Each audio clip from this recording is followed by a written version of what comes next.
which led me to Tales of Suspense. I read a whole bunch of things about. So Iron Man is probably the character I've done the most wiki skimming on. I read about his Okay. stint as Cold War propaganda man, his villains. So Black Widow, actually, one of his villains. She was a Russian spy, kind of. I mean, she kind of still is, but He's been changed a lot. yes. So has Iron Man, actually.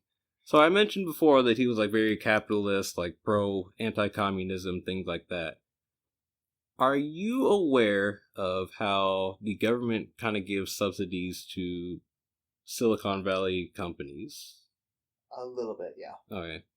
So the reason, or at least the proposed theory on why they do that is they want tech companies to eventually create the technology that they can then use for war.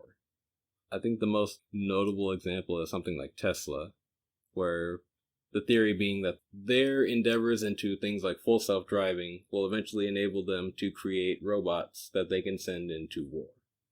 Well, I don't.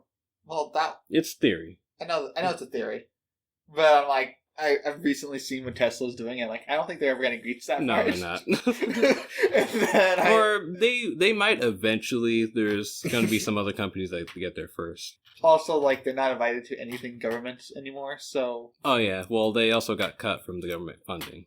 yeah. So now Elon Musk is against government subsidies. I say all that to say that during the Vietnam War, there was a bit of shift in Iron Man's character.